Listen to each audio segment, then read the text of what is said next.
Hello, everyone, and welcome back to Disqualified. We are here to talk about Wrestlepalooza. It's a palooza. That's in wrestling. Yeah. Now, if you're wondering why I have this belt, that is not your fault. That is my fault. I forgot to upload 2 videos. Yeah. Predictions included. So we're going to go over our predictions. With each match, we're going to tell you who we predicted when we get to that match. Yeah. But yeah, I am your triple champion. That is currently defending the main roster predictions champion. I am your NXT predictions champion and your My GM champion. Now you get this after we get through the pay-per-view. Whoever is in the lead at number 1 gets this.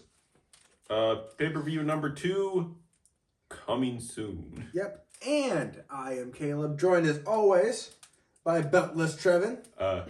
And behind the camera, as always, is our cameraman and producer, Zach. Yo. Now we are 1 man short. Gordon did predict. Yes. But he is not here. He did not catch it live with us, but move on. Yes. And all in all, this card, I would say averagely good, but just like any event, there are ups and downs. Brother, this card was embarrassingly mid. I believe... Embarrassingly mid. So, the whole premise behind this was, we're going to put a match to compete with All Out 2025. 2 of these matches on this card, decent competitors. The rest of the card, mid. Let me tell you, the opening contest, and we're going to get to it when we get to it, had the worst ending of the night, and that was directly competing with All Out, where everyone was happy with the results of All Out. I just want you to be aware that WWE right now, this was your big go all out. This is our opening on ESPN. And the best thing that happened was the Women's World Championship match, which I figured was going to be the best match of the night. Yeah. Your main event sucked ass. Your co-main event was good. Your 2 openers. Oh, we're going to get to the second opener, and I am going to roast someone so fucking bad. Yeah, and I will accept that roast. Yeah, but let's get into the opening match. It is John Cena, your unseen 17, the GOAT, enjoying and experiencing this moment with us one last time in Indianapolis. Yep. John Cena taking on Brock Lesnar. The Lobster. So, going into this match, all 4 of us picked John Cena. Yep. The hype packages really built up this rivalry, and the red flag was in last night's hype package, they brought up the famous SummerSlam match. And I'm just going to spoil it. They repeated that match here tonight. Yeah, so the most often Cena got in were 3 AAs. Through 3 or 2. I can't fully remember, but it was 3 AAs. 3 AAs. Because Zach said, "Are we going to get a triple A?" And I yeah, looked at him I remember that now. Yeah. But I shall recount Lesnar's, the Lobster Man's offense now. During the match only, because after the match there were some extra subs, but during the match, multiple knees, multiple clotheslines, just 2 suplexes. Don't panic, but 5 F5s. I think it was 6. No, 7. 7. The 7th happened after the match. Still 7. But then 6 happened during match. Yeah, 6 happened during match. Yeah, Cena was dead. 1, 2, 3, Lesnar wins. Yep, we all start off with a big fat goose egg. Yep. Lesnar then is just like, after the match, F it, why not? F5's the ref, picks him up like those famous how dads hold their baby memes, tosses him out, another F5 to Cena, and then he just walks away. Bold choice. I'm going to give this a 1. I don't even want to give it a star. Can we do that? Fuck it. 0 stars. 0! 0.1 because Cena was there. He brings So, up a point. I can't give a 0.5. Cena. Yeah, I can't give a Cena match a 0. 0.5. 0.5. We do 0.5s. Yeah. 0.75, I guess. Yeah. But, yeah, Yeah. 0.5. Yeah, we can't give Cena a full-blown goose egg. I loved seeing this gear. The Pacers-inspired gear was cool. I think the only thing I would add or change about it was you commit to the full pinstripe. Yellow and blue pinstripe would have been fire. Also, hashtag Lesnar skips leg day. Also, he shouldn't be here, and we all know why. Yep. Next, we move on to... Oh, my God. Fellas. You want to just get... Okay, yes. First, let's get to what's wrong with this match before the match even begins. It is now a special guest referee match. And who is your special guest referee? None other than the man. Yep, because Adam Pearce was like, I need a ref that, can handle these 4 juggernauts, these 4's energy. And, I know a man who can handle their energy and also has some stuff against all 4 men. It's LA Knight. Yeah. And my hype for this match immediately went down. You had hype for this match going in? I was excited that the Usos are back together. He loves Jay. Of course he has hype. Yeah, I guess. So, another cool thing that, I knew they weren't going to keep. The Usos come out to their theme song. Yeah, they're tag team. What you think? Well, yeah, they're a tag team. Yep, they did. Last night they did the whole Uso penitentiary call out. They then cut a short promo. And then we switched to Jay's music. And I'm like, you had one job.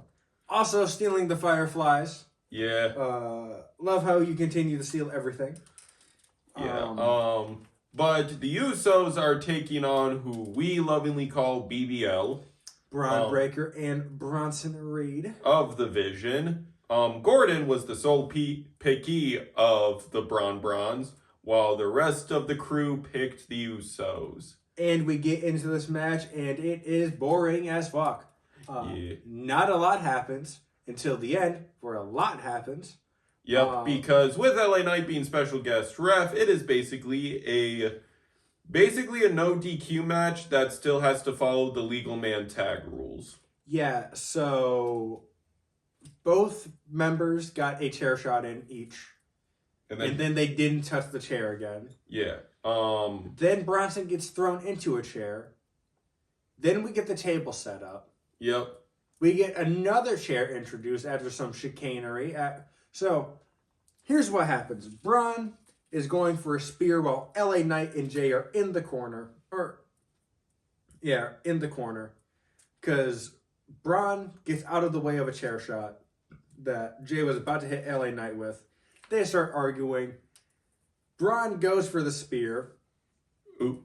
Jay basically has Spidey sense. Yeah, I was like, I would have just hit him right with LA Knight in the way.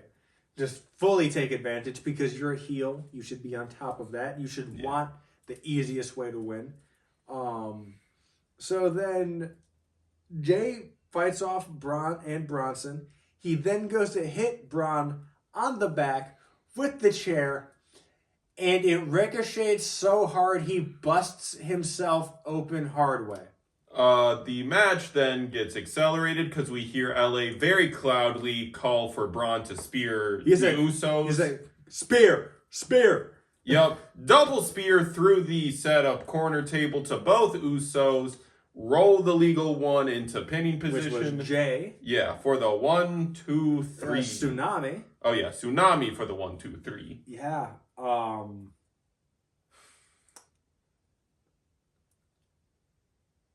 The 2. Because there were high spots. 2. How the fuck do you bust yourself open? At first, I thought he did it when he raised the chair up. But no, he hit Braun so hard that he ricocheted and hit himself. Speaking of ricochet, when is he returning to our screen? They still have not said when he is coming back, and I'm starting to get concerned. But... Buddy, I got something to tell you. But after tonight, you might see him on your screen again. Yeah, very, very soon. Yes. Man, it was... Yes. It was a bad show. So, we get scared as Gordon was the sole picky of the Brown Bronze and now is up 1 against Goose Eggs for the other 3 of us. You say y'all get scared. I get scared. I don't want to lose this. Yes. But gratitude and happiness returns to our minds as we get to the middle of the card. And I'm going to spoil this now. Cinema. Match of the night. Match of the night. 5. It is for the vacant WWE Women's World Championship. In this corner, you have Io Sky. And in that corner, La Primera Stephanie Vaquer. Pure magic. It was perfect down to the minute detail. Dude. Run this back at Mania. This is the perfect match to show someone that is getting into wrestling. The perfect match. The storytelling was great. They really sold Io's injured knee that she got due to 2 dragon screws. Yep. Which the second one looked worse than the first. Yep. Technical game, striking game, high flying game. Man, it starts off with a bunch of back and forth roll-ups. Showing off that, hey, these guys can be technical wrestlers, and they meet at parity. They're like, oh, we're good. Yep, and then we get into it, and it's just mainly Io first to start things off, and then we get Stephanie coming in, and then we get a bunch of high spots to the outside. Yep. Io doing a suicide dive. Yep. Stephanie catching the classic corner to onto the ropes armbar. Yep. Stephanie doing a plancha to the outside. Hitting a ridiculous looking knee to on the Io. apron. Yeah, and Io folded like a defeated Arkham Knight, and Ami just... Yeah, we see a over the moonsault attempt get matched by stomps. Yep. Double feet up. Yep. But the match does not end there entirely. We get a slight move thief with Io hitting a variation of the SVB. Yep. We then get the Devil's Kiss. Yep. We get Io for the first time, I think, ever since I've been watching her, lowering her leg gear to expose the knees. Yeah, so we get 1 bullet train attack, and then on the second round, she takes off her knee pads, hits another bullet train, goes for another over the moonsault. Legs are up again. Stephanie wastes no time, goes to the opposite corner, hits a spiral tap for the finish. 1, 2, 3. And new Women's World Champion, Stephanie Vaquer. 5. 5. Zach. 6. Agreed. Yeah, no, this might break the scale. Yeah, this might be 6. Yes. Man, this match was amazing. Brother, to the moon. I don't know if we say that we all picked Io, so we all eat another 0 points this round. But dadgum. Man, yeah, it was perfect. No. Stephanie winning was, I think, the right call. Yeah. It's weird. Yes. But after this match, through social media and the grapevine, it is confirmed that Crown Jewel Perth still has penciled in the Crown Jewel Championship match, which means, as of the ending of this match, it is currently Stephanie Becker versus Tiffany Stratton for the Women's Crown Jewel Championship. With the asterisk being either A, Jade Cargill, or B, Nia Jax. Stealing it next week, Friday. Yep, in a triple threat Yep. match for the Women's World Championship. And let me tell you, WWE Women's Championship, not Women's World Championship. And let me tell you, can we get a fucking weekend? This is our vacation weekend. And you're doing a PLE and a women's triple threat match for the title. What the fuck? Yeah. And for the men's side, it is the winner of this show's main event, Cody versus Drew, taking on one of the participants of our next match, Seth freaking Rollins. Which, speaking of which, it is our mixed tag match. It is the return of AJ Lee with husband CM Punk taking on, as Trevin said, Seth freaking Rollins and the man, Becky Lynch, who, once again, are your men's world champion and your women's intercontinental champion. Yep, and after Caleb's comments about the music transition, they actually did it. Bruh, they got this shit down perfect. Also, them lowering from the ceiling, you're reheating Shawn Michaels nachos, and SpongeBob in Goofy Goober Rock. Yep, a friend who watches this channel, texted me that their entrance outfit reminded her of Zurg. They also looked like Sully, slightly if they were furry. Yep. And Trevin and Zach pointed out Shredder. Yeah. Yeah, a very iconic gear. I think Yes. this might make it onto their 2K people next year. Yes. Punk and AJ wearing pink and rainbow inspired gear. Yep. Trevin sees the bottom of AJ's Converse and he goes, "Her shoes are gay." It is a beautiful, beautiful call out. Yes, they are very fabulous. Yes. Man. Just representing the blue side of WWE. This match was amazing. We all picked AJ and Punk going into this match. Yep, and this match was a contender for match of the night for good reason. Dadgum. The story of this match, of course, was Seth and Becky preventing Punk from tagging AJ in. They were working the man. That man was exhausted.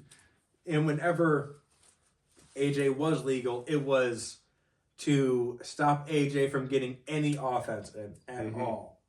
At one point, Seth pulls AJ's legs from out underneath her, and she just face plants. Yeah.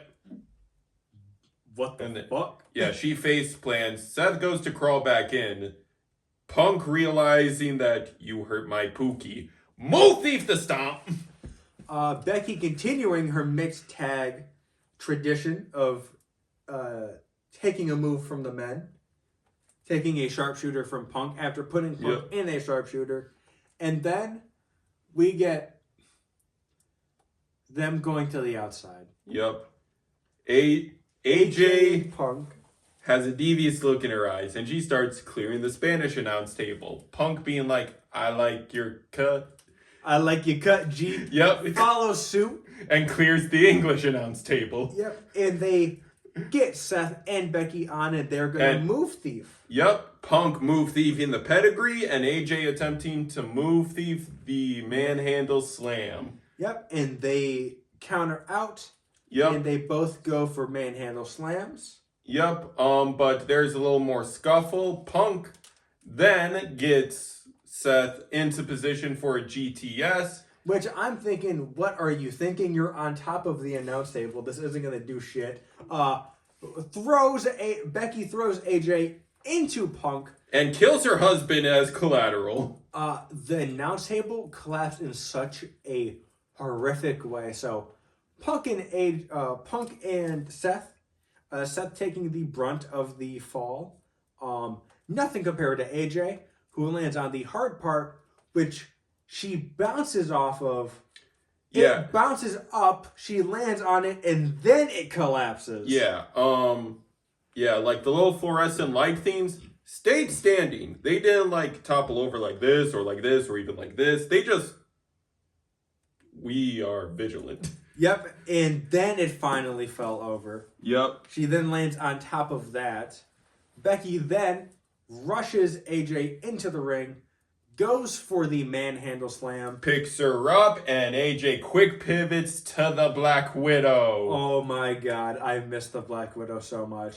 Becky taps Nye instantly, and we all pick up a point. So that puts Gordon at 2, and Trevin, Zach, and I at 1. 1. Yep. So Gordon is still in the lead, but now everyone is on the board. Yep. This match is a 4. 4.5. 4.5. I almost want to give it a 5 because, as we commented, Io and Steph kind of break our scale, but this match was so good. But yeah, so also other high spots. Both couples try to move Thief, but they did dual finishers. Yeah. With Seth and Becky doing pedigrees.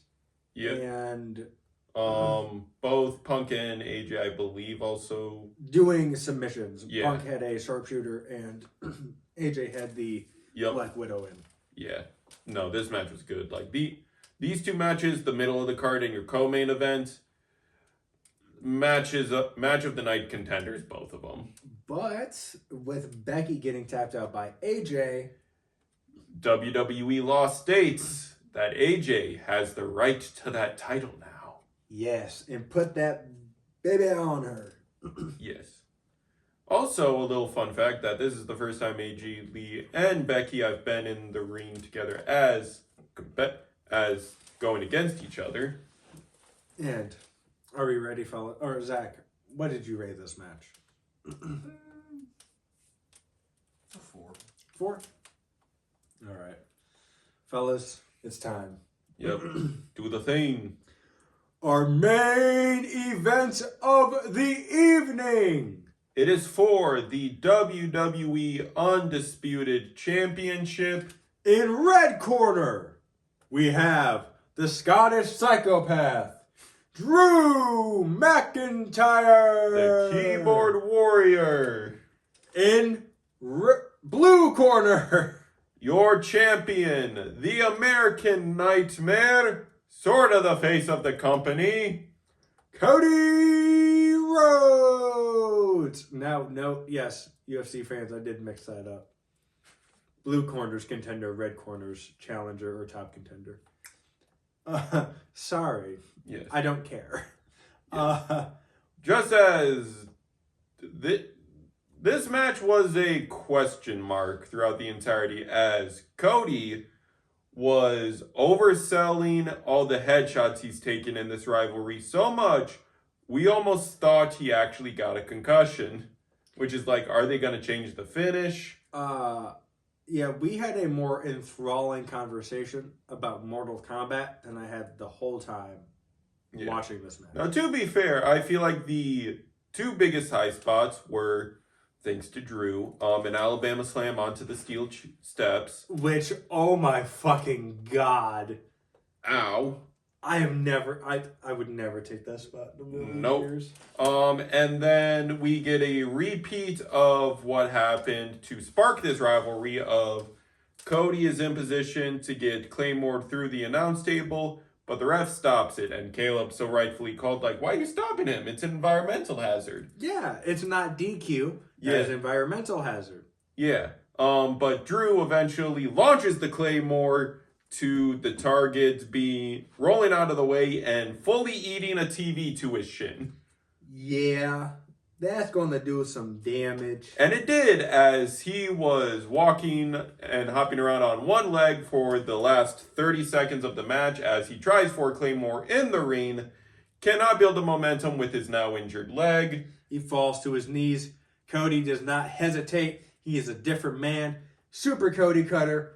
one Crossroads. He does not hit the trifecta during this match, but 1 is enough for the 1, 2, 3, and still. Now, going in, Zach and Gordon picked Drew McIntyre, and Trevin and I picked Cody Rhodes, which puts Trevin, Gordon, and I in a 3-way tie. But as we have established on the channel before, ties, just like in WWE, means I retain, and I am still your triple champion.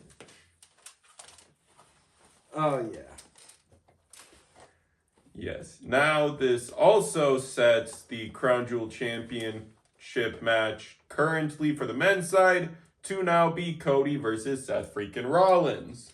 Also, they said something big was going to happen all night. Something big. This is ESPN, our first night. Credits. And cut to Joe Tessitore to announce that we're taking an ad break before the post show. What the fuck? Did we rate this match? No, we didn't. No. 3. Like, the high spots were high. Like, if we were paying more closer attention, it probably would have been a more decent match. But, like, honestly, very middle of the road. I don't even think with paying attention better, this would reach anything more than a 3.5. Yeah.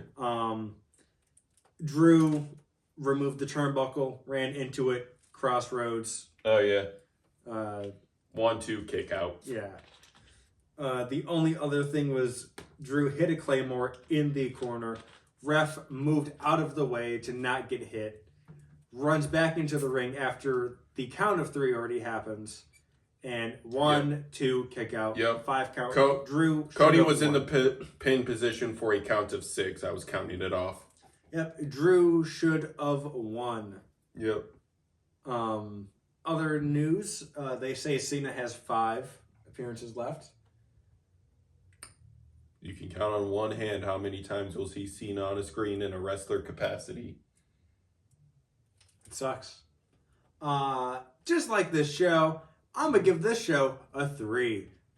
3. Your good matches were not enough to give this a 4.